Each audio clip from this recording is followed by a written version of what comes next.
Hi there, Cosmo family. My name is Elial. First of all, I wanted to mention that today, May 13th, the moon is going through Aries and there it is making contact with Neptune and Saturn. So we can observe where perhaps we are attaching to illusions, evasions, or confusions to not move forward, or where we need to establish boundaries and initiating something with responsibility, responding to that inner call. Tomorrow, the moon is going to make contact with Mars and Chiron, that they are in a very closed or of conjunction. This means that, yeah, they are very close. Therefore, we feel them a lot. So I wanted to focus in that aspect today. But before that, I wanted to also remind you that tomorrow it is going to be perfected, the conjunction between the Sun and Mercury in Taurus. And this union is marking a period of conversations over economical topics or topics that are of value for us, decisions that could reflect that we are acting in coherence with those things that we actually value and that we want to cultivate in our lives. Ideas or opportunities for projects that can actually contribute with resources or resources that we could contribute to other people, because in the end, the perception of abundance, inner abundance, emotional one, that is the one that allows us to appreciate what is outside, to choose to surround ourselves of what can actually share that energy. Everything is still in this sextile with Jupiter in Cancer, and therefore materializing a reality from that space is something that we create not only when we are receiving, but also when we recognize in which way we can actually contribute with other people. And the most important thing, doing that in a way that we can actually be recharged. I think this is the expression, do it in a way that the soul feels positive to do so. Even, projects of the soul will also have their challenges, but the key is that we are not forcing ourselves to do something for others because of a programming or a conditioning, but this emerges authentically from our inner side, and it is nourishing. We are contributing with the growth of other people, and we are growing in that process. If one of the parties is actually being drained or stagnant, therefore there is an imbalance that it is important to identify. But well, turning back to this moon in Aries activating the conjunction between Mars and Chiron, this could be days also of tendency to emotional, like being overwhelmed in an emotional way, perhaps in a lot of contact with anger or projections of our wounds and insecurities in external situations, whether because other people are showing that to us or because we are making decisions or acting according to those wounds. This is something that I was saying on Sunday. You have to have in account your own ways of operating. People that have the tendency to externalize, they are going to also have the tendency to reactivity or excessive aggressiveness. And people that have the tendency to repress actions or assertive responses when they have to do so could attract this energy from the outside, and people perhaps are provoking them to impulse them to do that.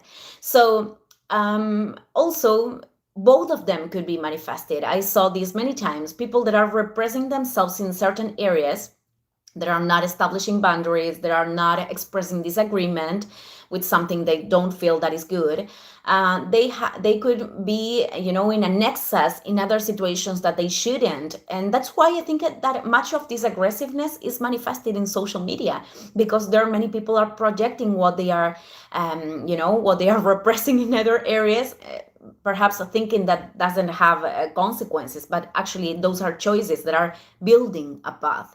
So other than this overreacting in the face of the behaviors of other people, that could be being very angry over something that is not that serious, or manifesting that anger in a way that we are invading or we are hurting someone else, and later we are not feeling good about that. Even, if other people could be doing things with an intention of hurting or provoking, which is also an expression of insecurity that is not well managed. What I am trying to say is that when we are going through that overreaction, because this is an experience that we have all transited, we could discover that behind that there is not only pain, but also many times could be this um, trying to demand to the other person to behave in a different way, when perhaps it is oneself the one that has to change a behavior that is producing an imbalanced dynamic. Retiring the energy, stop being in discussions with people that are in denial to change, to consider our needs or the impact that their actions have on other people.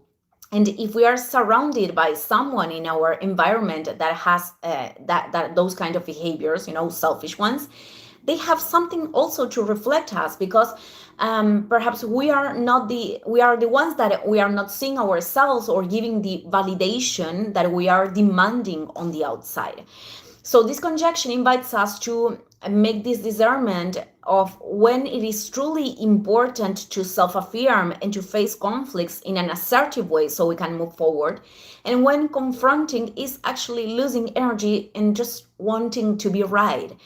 Both, dealing with the conflict when we are avoiding that, or learning to regulate, to self-regulate, and recognize when we don't have to put that much energy in defending ourselves, if that was the mechanism of protection, could be a challenge, according to the path of each one of us. So other perspective over the conjunction of Mars, on the conjunction of Mars and Chiron, that we could talk about is comparison. Comparison that emerges from this primary wound, looking at experiences of other people to feed the I am not able to do this, I cannot. When not every time that we are seeing experiences of other people that is the truth. Many of the experiences that people could show are not necessarily what they are truly experimenting, and in other cases the results that others obtain, they have an enormous labor behind, an enormous work, and it is not a path, of how, I don't know the expression in English, but yeah, it wasn't a path that easy as we would like to believe. So other way of connecting with the perception of abundance is to actually be happy for the success of other people. But if that is not happening because those experiences are reflecting something that is in imbalance inside of us, the best thing that we can do is to put a boundary to the attention that we are giving to the external, and to be able to focus in what we need right now to rebalance our inside. This could be decisions. This is going to be different for each one of us. This is going to be decisions that we are not taking. And if we are not taking decisions, it is not actually that we cannot, it is that we are not doing the things that we need to do. In other cases, could be more linked with practices that are required, like, moving the body, give a space, and channeling the anger or the sadness. That, of course, it is not the same than projecting that to the closest person that we have, but it could be also a creative expression that help us to free those emotions and the frustration, etc. All of us, we felt like that in many moments of the path. The important thing is to listen to what those emotions are communicating, and what we do with that that is manifesting. And to close the video of today, I wanted to also mention the energy of Uranus in Gemini, because we are feeling this a lot, and it is going to increase towards the next week. We are not feeling actually that energy yet in its peak, but for some people this could be very, very inspiring. They are learning and discovering new things, new creative ideas are coming, insights, understandings, but also this could activate a lot of distractions, focus and distractions. And the moments that this happens the most is when there is a specific movement or a specific phase of the path that is creating a little bit or a lot of resistance. But Uranus in Gemini is not Uranus in Taurus. So here the possibilities of detachment, of changing of perspective and opinion could be easier, more quick and fluid. The shadow perhaps would be changing that much of opinion or idea that is the mental chaos is generated and the doubts. So that's why intuition has to deal the path. Neptune is in Aries, in this minor grand trine that I talked about in many videos before, connecting with Uranus in Gemini and Pluto in Aquarius is going to be perfected along 2026.